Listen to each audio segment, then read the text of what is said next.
कभी भगवान को किसी ने उदास नहीं देखा। देखा और उदास होने की तो बात छोड़ो, सामान्य भी नहीं देखा। जैसे सामान्य लोग रहते हैं ना, सामान्य अवस्था में न उदास होते हैं न खुशी होते हैं।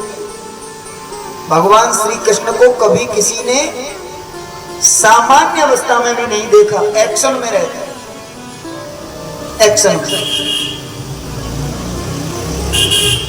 अक्षर विवाह से पहले सभी पुरुष एक्शन में ही रहते हैं। नई नई बालों की कटिंग कराएंगे, नई नई ड्रेस पहनेंगे, नए नए तेल लाएंगे, नए नए ऐनक लगाएंगे, दाढ़ी की अलग कटिंग कराएंगे, बालों की अलग कटिंग कराएंगे। लेकिन विवाह के 1 साल बाद भूल जाते हैं एक्शन।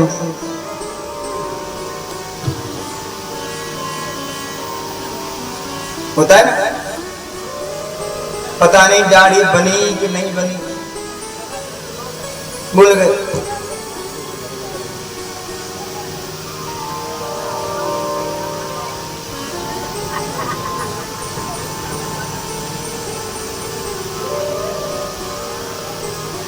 कई बार तो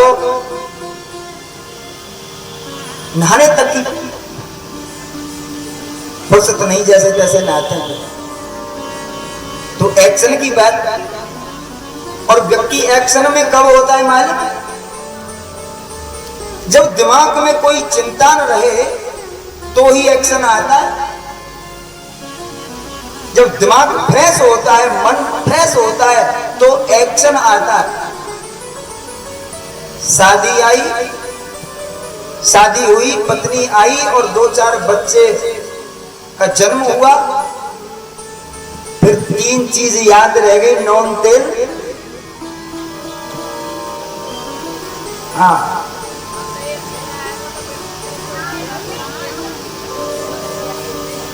फिर भी तो आपदा आती है।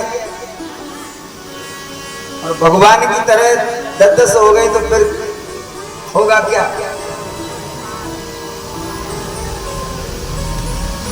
श्री कृष्ण कभी उदास नहीं होते।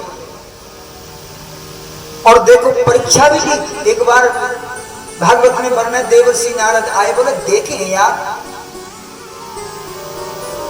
मनुष्य की एक शादी हो जाए, एक शादी हो जाए और 2-4 बच्चे हो जाए तो बस सर का दर्द शुरू हो जाता है। हाँ, हंसी चली जाती है चेहरे की, चेहरे का तेज चला जाता है।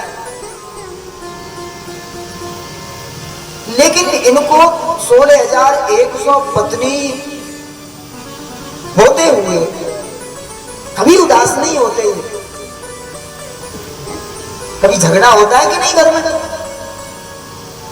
देखें तो नारद जी गए, आए परीक्षा लेने के लिए, तो रुक्मिणी जी के कक्ष में गए, तो रुक्मिणी जी पैर दबा रही हैं भगवान के, और नारद जी को देखकर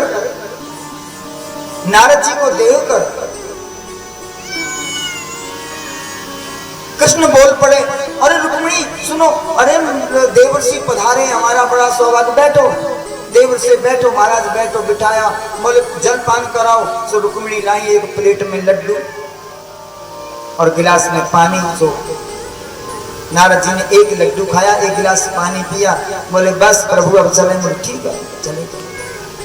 जामवती के यहाँ गया, वहां भगवान भोजन कर रहे थे। सो भगवान भोजन करते हुए बोल पड़ा, अरे जामवती देखो देवर्षि पधारे हैं, बैठो महाराज, जलपान कराओ महाराज को। जामवती एक प्लेट में लड्डू और एक गिलास पानी लाई, एक लड्डू खाया, एक गिलास पानी, बस महाराज चले। सत्यभामा के घर में गए, वहां भगवान स्नान कर रहे थे, और जैसे ही आवाज, अरे देखो सत्यभामा, देवर्षि पधारे, हमारे धन्य हो गए हम, बैठो महाराज जलपान कराओ। सत्यभामा भी लड्डू लाई और गिलास में पानी, एक लड्डू खाया। ऐसे ही 400-500 घर में गए, 400-500 पत्नियों के कक्ष में गए, और जहां जाए वहीं एक लड्डू एक गिलास पानी पीना पड़े। अब ये तो नहीं कह सकते कि अभी तो खाया है तुम्हारे, घर में, ये तो नहीं कह सकते।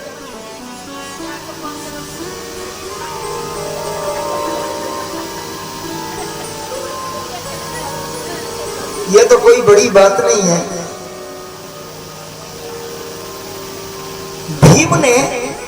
भीम को बड़ा घमंड हुआ, मैया आप जानते हैं, भीम को बड़ा घमंड हुआ, बोले मेरे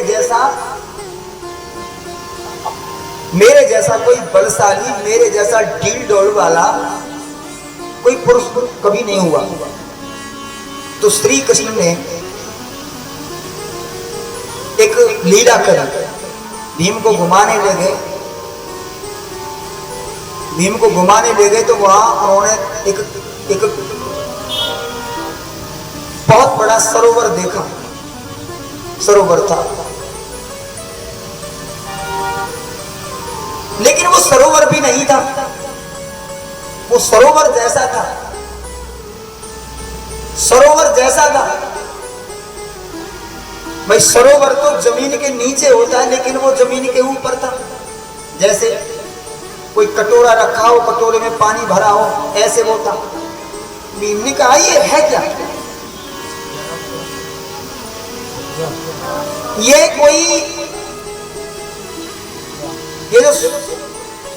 ये सरोवर तो नहीं है, क्या है? श्री कृष्ण ने बताया कि ये त्रेता में जब कुंभकर्ण को मारा भगवान ने, तो ये कुंभकर्ण की खोपड़ी है। और सुनो, कुंभकर्ण की खोपड़ी। द्वापर में हमारे इस समय से लेकर इस समय के व्यक्ति को देखते हुए द्वापर में इससे लंबा चौड़ा शक्तिशाली पुरुष होता था।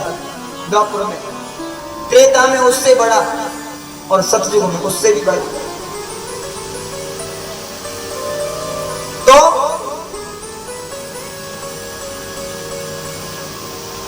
भीम जैसा जो बलवान डील डॉल वाला व्यक्ति भी उस कुंभकर्ण की खोपड़ी को देख के बोला ये सरोवर है क्या है? तो इतनी बड़ी खोपड़ी जिसकी होगी वो क्या खा सकता है? और नारद जी 500 क्या 1000 भी खा जाए तो कोई बड़ी बात तो नहीं।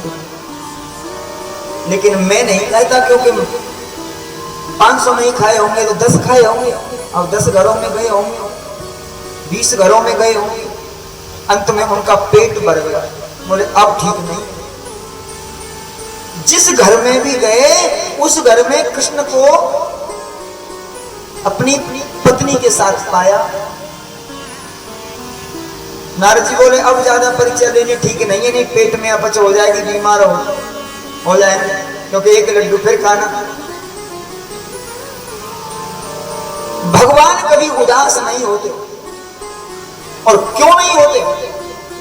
भागवतकार लिखते हैं कि भगवान श्री कृष्ण कभी उदास नहीं होते, और उदास होने की तो बात क्या है, हर समय एक्शन में रहते हैं। और